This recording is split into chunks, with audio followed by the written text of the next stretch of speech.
Okay. Gautami ఏం explain చేస్తున్నావు? Madam నేను ఎక్స్క్రీటరీ సిస్టమ్ గురించి ఎక్స్ప్లెయిన్ చేయబోతున్నాను madam. Okay. What is excretory system? Excretory system అంటే నిసర్జక వ్యవస్థ. Okay. A what is excretory system అంటే ఏంటి? విసర్జక వ్యవస్థ అంటే ఏంటి? విసర్జక వ్యవస్థ అంటే కిడ్నీస్,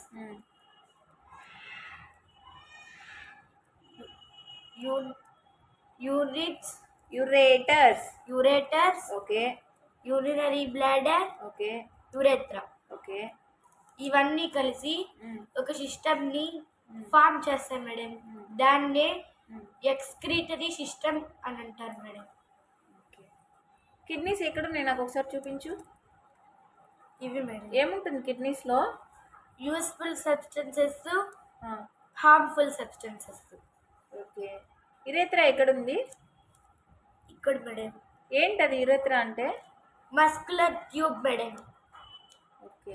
యూరినరీ బ్లాడర్ ఇక్కడ ఉంది మేడం. ఎలా ఉంటుంది అది? ఒక బ్యాగ్ లాగా ఉంటుంది మేడం. ఏముంటుంది అందులో? యూరిన్ అనేది స్టోర్ అయి ఉంటుంది మేడం. ఓకే. యురేటర్స్ ఎక్కడున్నాయి? ఇక్కడ ఉన్నాయి మేడం. ఏంటవి? ఇవి ఒక ట్యూబ్స్ మేడం. ఓకే. ఈ ట్యూబ్స్లో యూరిన్ అనేది ఉంటుంది మేడం. యూరిన్ అనేది పాస్ అవుతుంది. అవును మేడం. యూరిన్ అనేది పాస్ అవుతుంది. ఆ ట్యూబ్స్ ద్వారా యూరిన్ అనేది పాస్ అవుతుంది. ఓకే. ఈ ఎక్స్క్రీటరీ సిస్టమ్ ఎలా వర్క్ చేస్తుంది చెప్తావా నాకు? చెప్తాను మేడం. ఓకే. ఎక్స్క్రీటరీ సిస్టమ్ ఎలా వర్క్ చేస్తుందంటే హార్మ్ఫుల్ సబ్స్టెన్సెస్ ఎక్కడి నుంచి వస్తాయి? హార్మ్ఫుల్ సబ్స్టెన్సెస్ సెల్స్లో ఫుడ్ బ్రేక్ డౌన్ అయినప్పుడు ఈ హార్మ్ఫుల్ సబ్స్టెన్సెస్ రిలీజ్ అవుతాయి మేడం. ఓకే. అప్పుడు హార్మ్ఫుల్ సబ్స్టెన్సెస్ రిలీజ్ అయినప్పుడు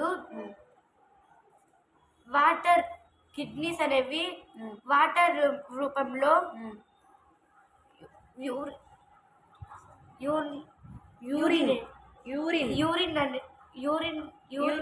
యూరిన్ ద్వారా బయటికి పంపించేస్తుంది మేడం. ఓకే. బయటికి పంపించేస్తుంది మేడం. అట్లే ఉంటే హెల్తీ షేర్స్ అనేటివి ఉంటాయి మేడం. ఏంటి అవి? హార్మ్ఫుల్ సబ్స్టెన్స్ అంటే ఏంటవి? అవి ఒక విషపూరితమైన మేడం. ఏమంటారు విషపూరితమైన వాటిని? Toxics madam. ఓకే. అవి ఆ టాక్సిక్స్ అనేవి మన బాడీలో ఉంటే హెల్త్ అనేది చాలా వరకు పాడైపోతుంది మేడం. అందుకనేసి ఇవి హార్మ్ఫుల్ సబ్స్టెన్సెస్ బయటకు వెళ్ళిపోవాలి. ఓకే. ఓకే. ఓకే. ఇప్పుడు ఎక్స్ప్లెయిన్ చెయ్యి ఎలా వర్క్ అవుతుందో.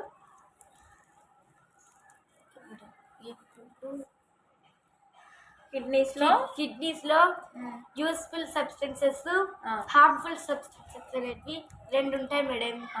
యూస్ఫుల్ సబ్స్టెన్స్ మళ్ళీ ఎక్కడికి వెళ్ళిపోతాయి? తిరిగి మళ్ళీ బ్లడ్ వెజల్స్లోకి వెళ్ళిపోతాయి మేడం. బ్లడ్ వెజల్స్లోకి వెళ్ళి అక్కడ మళ్ళీ సెల్స్లోకి వెళ్ళిపోతాయి. బ్లడ్ సెల్స్లోకి వెళ్ళిపోతాయి అనమాట. ఎందుకు? అవి మళ్ళీ యూస్ఫుల్ కాబట్టి, మన బాడీకి యూస్ఫుల్ కాబట్టి అవి మళ్ళీ రిటర్న్ సెల్స్లోకి వెళ్ళిపోతాయి. ఈ హార్మ్ఫుల్ సబ్స్టెన్స్ అనేవి బయటకు వెళ్ళిపోవాలి. కాబట్టి ఎలా బయటకు వెళ్తుంది చూపించు నాకు. యూరిన్ ద్వారా ఈ యురేటర్స్ నుంచి యూరినరీ బ్లాడర్ లోకి వెళ్ళి స్టోర్ అవుతుంది మేడం. ఓకే. స్టోర్ అయిన తర్వాత ఈ మస్కులర్ ట్యూబ్ నుంచి ఏంటది మస్కులర్ ట్యూబ్? యురేత్రా మేడం. ఓకే. ఈ మస్కులర్ ట్యూబ్ నుంచి యూరినరీ ఓపెన్. ఏంటది యూరినరీ ఓపెనింగ్? ఇది మేడం. ఇక్కడ ఉంటుంది మేడం. లాస్ట్ లో ఉండే హోల్. మనకి యూరిన్ అనేది బయటకు వస్తుంది కదా, సో ఆ హోల్ అన్నమాట. ఆ హోల్ ని మనం ఏమంటామంటే యూరినరీ ఓపెనింగ్ అంటాం. ఓకే. అక్కడి నుంచి బయటకు వెళ్ళిపోతుంది. ఏం బయటకు వెళ్ళిపోతుంది? Urine madam. యూరిన్ అనేది బయటకు వెళ్ళిపోతుంది. సో అలా హార్మ్ఫుల్ సబ్స్టెన్స్ అనేవి యూరిన్ లో బయటకు వెళ్ళిపోతాయి అన్నమాట. ఓకేనా? Okay madam. సో మన బాడీలో ఉండే వేస్టేజ్ అలా యూరిన్ రూపంలో బయటకు వచ్చేస్తుంది. Okay, very good.